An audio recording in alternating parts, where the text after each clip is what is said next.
do pré-universitário aí, né? Galera do segundo ano, capítulo 4, galera do pré-universitário, é aula 4 da Física 2, né?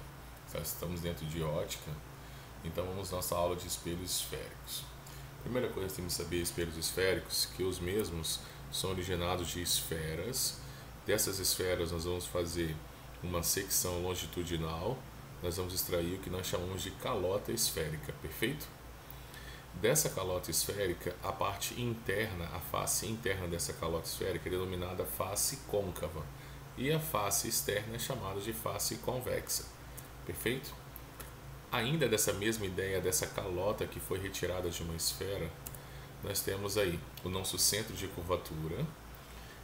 Por esse centro de curvatura nós vamos passar uma reta imaginária que vai ser chamado de eixo principal do espelho. Lembrando que esse eixo principal do espelho divide essa calota ao meio em duas partes simétricas. Na parte de interseção desse eixo principal com a esfera, nós vamos chamar isso de vértice do espelho. Então aqui nós temos dois pontos importantes, centro de curvatura, vértice do espelho. E temos um eixo imaginário que secciona essa calota esférica ao meio, né? É um eixo horizontal, não é vertical, horizontal, e é chamado de eixo principal. Muito importante também dizer que a distância entre o centro de curvatura e o vértice desse espelho, nós vamos denominar ele de raio do espelho ou raio de curvatura do espelho, tanto faz, perfeito? Aqui nós temos o ângulo de curvatura, que é chamado de ângulo alfa. Também é muito importante que vocês saibam que o ponto médio entre o centro de curvatura e o vértice desse espelho é chamado de foco principal desse espelho. Então é um ponto médio, ou seja, a metade do raio desse espelho. Aqui eu coloquei pra gente aqui os elementos, os nomes dos elementos, suas possíveis denominações. Depois vocês vão inserir isso aí no resumo de vocês. Seguindo. Então, dessa calota vão surgir dois tipos de espelhos esféricos. Os espelhos côncavos, quando a parte refletora é a parte interna, e espelhos convexos, quando a parte refletora é a parte externa. Aqui eu coloquei pra gente já os elementos importantes. Aqui eu estou representando um espelho côncavo, esse é o eixo principal, vértice do meu espelho, centro de curvatura, distância do centro ao vértice é chamado de raio, não se esqueça disso, é o raio de curvatura desse espelho, e o ponto médio entre esses dois pontos, chamado de foco principal desse espelho. Perfeito? Nós vamos começar a estudar agora os raios notáveis. Os raios notáveis são 4 raios notáveis. O primeiro raio notável é o raio que incide paralelamente ao eixo principal e ao ser refletido por espelho, ele vai passar pelo foco principal desse espelho, independentemente da altura, da distância que esse raio está do eixo. Se ele vem paralelo, sofre reflexão e passa pelo foco principal. Perfeito? Nos espelhos côncavos acontece a mesma coisa. Então aqui eu coloquei 3 raios que estão vindo todos paralelamente ao eixo principal, vão sofrer reflexão. Aí você fala, pô, professor, mas o foco não está atrás do espelho convexo? Sim. Então esses raios não tem como atravessar o espelho. Então eles vão sofrer reflexão, porém as suas projeções, o que são projeções? Seria a continuidade desse raio refletido passa pelo foco principal desse espelho. Perfeito? Então aqui eu coloquei pra gente uma anotação para que vocês tomem nota, para que vocês escrevam, vão na apostila lá, sublinhem, para que isso vai ser importante para resolver exercícios posteriores. Então vamos lá, galera. Seguindo aí, né? Revisando pra gente, o raio que incide paralelamente sofre reflexão e passando pelo foco, tanto no espelho côncavo quanto no espelho convexo. Gente, todos os raios notáveis vão acontecer a mesma coisa, tanto em espelhos côncavos quanto em espelhos convexos. Perfeito? Seguindo.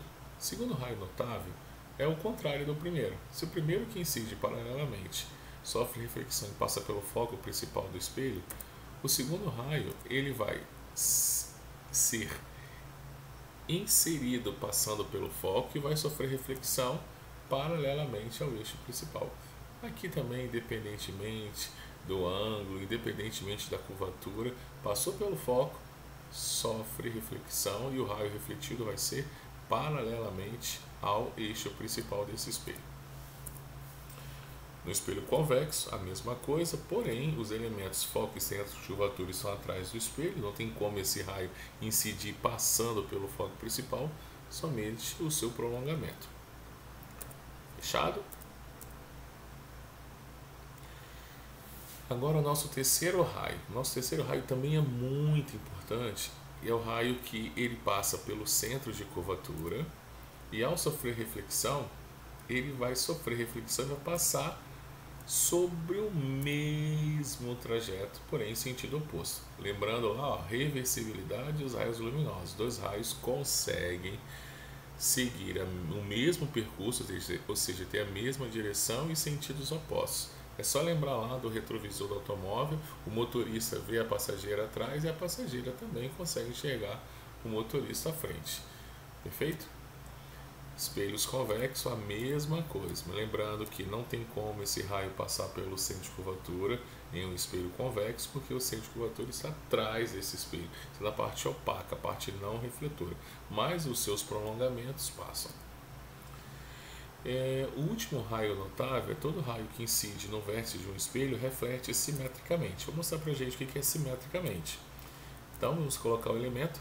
O que seria simétrico? Se a gente fosse medir, né, esse ângulo aqui, ó, entre o raio incidente e o eixo principal, e depois entre o eixo principal e o raio refletido, esses ângulos são iguais.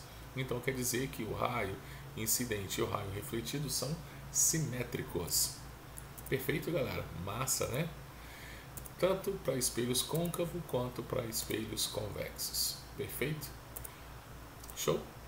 Galera, agora nós vamos para a parte mais importante, que é a formação de imagens. Para espelhos côncavos, nós temos 4 casos. Nós vamos olhar caso por caso, vamos analisar, vamos colocar as características da imagem e vocês vão anotar isso aí para possíveis posteriores exercícios. Então vamos lá. Vamos colocar lá os pontos principais, centro de curvatura, foco principal e vértice. Primeiro caso, o objeto está além do centro de curvatura. Vamos traçar 2 raios.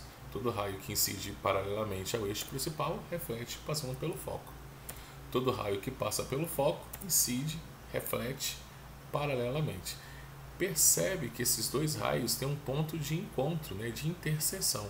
É nesse ponto de interseção que eu vou ter minha imagem formada. Então, nesse caso, a imagem é formada pelos próprios raios refletidos. Nesse caso, nós chamamos essas imagens de real. Toda vez que a imagem for formada pelos raios refletidos, essa imagem será real.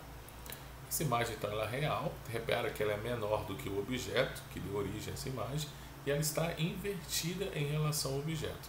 Então, no primeiro caso, todo objeto colocado além do centro de curvatura, sua imagem será o quê? Real, menor e invertida. Vamos para o nosso segundo caso. No segundo caso, o objeto ele vai estar exatamente sobre o centro de curvatura. Vamos colocar aqui os pontos para a gente observar. Vamos colocar aqui. Primeiro raio. Perfeito? Segundo raio. Estamos usando os mesmos raios do primeiro caso. Repare que houve uma interseção desses raios refletidos e a gente for desenhar essa imagem, repare que essa imagem está o quê? Essa imagem tem o mesmo tamanho, ela também é formada sobre o centro de curvatura, formada pelos raios refletidos, logo essa imagem ela é uma imagem real, porém ela também é invertida. Então característica imagem real igual e invertida. Terceiro caso, nós vamos aproximar um pouco mais desse objeto, desse espelho. Agora nós vamos colocar ele entre o centro e o foco de curvatura. Então vamos lá. Traçar, né? Colocamos aí o centro, foco e vértice. Nosso objeto está ali, ó, entre o centro e o foco. Primeiro raio, paralelo, reflete, passando pelo foco. Segundo raio, passa pelo foco, reflete. Repare que o ponto de interseção desses raios refletidos está depois do meu centro de curvatura. Repare que a minha imagem ela é maior do que o meu objeto. Repare que a imagem também é formada pelos raios refletidos, logo ela é real, maior e invertida. Nós estamos observando então que das 3 posições, né, volta um vídeo um pouquinho, caso você queira observar, das 3 opções que nós até agora colocamos o objeto, além do centro de curvatura, sobre o centro de curvatura e entre o centro e o foco, formaram imagens reais. todas as imagens reais estão sendo invertidas. Então nós já podemos associar, se a imagem é real, ela também é invertida. Nesse terceiro caso, essa imagem foi o quê? Maior. Se você não pegou um pouquinho, volta o vídeo lá, vê o primeiro caso, vê o segundo caso e vê o terceiro caso. Tome nota, anota as observações, faça o desenho se necessário, para o vídeo um pouquinho, vai lá e desenha e deixa guardado isso aí. Quarto caso, nós vamos colocar agora o objeto, vamos aproximar mais um pouquinho, né? Vamos colocar esse objeto exatamente sobre o foco. Sobre o foco, vamos traçar. Primeiro raio, paralelo, reflete passando pelo foco. Segundo raio, que eu vou usar aqui agora, não dá para usar outro, vou usar esse raio que incide sobre o vértice. O que ele vai fazer? Vai sair simetricamente. Galera, repare que esses raios não se encontram, retas paralelas não se encontram. Na realidade, tem uma definição matemática que retas paralelas se encontram no infinito. Logo, essa imagem será formada lá no infinito e nós vamos chamar essa imagem de imprópria. Último caso, eu vou aproximar ainda um pouquinho mais esse objeto, né, do meu espelho. Agora eu vou colocar ele exatamente entre o foco e o vértice. Não, exatamente quer dizer assim, entre o foco e o vértice, não obrigatoriamente num ponto aqui distante, não na mediana, em qualquer lugar entre o foco e o vértice. Eu estou aproximando esse objeto do meu espelho. Vamos traçar os raios. Dois raios, paralelo, incide, passando pelo foco. Repare que nos 5 casos nós usamos o mesmo raio, paralelo, incidindo sobre o foco.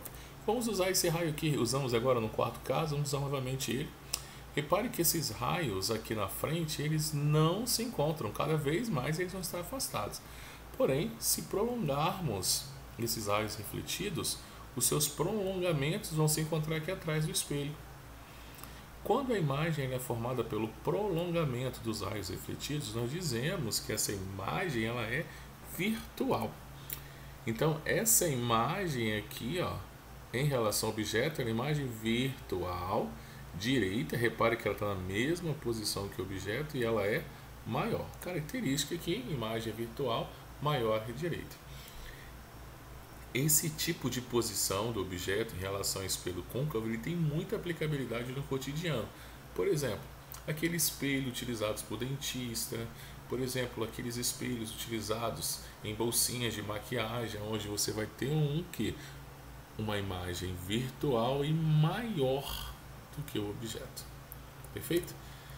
Para espelhos convexos, galera, independente da distância que esse objeto se encontrar do espelho, sempre formará imagens virtuais direita e menor, independente. Então pergunta assim, para que eu vou usar esse espelho então no cotidiano? Esses espelhos são utilizados para vídeo monitoramento, para câmera de segurança.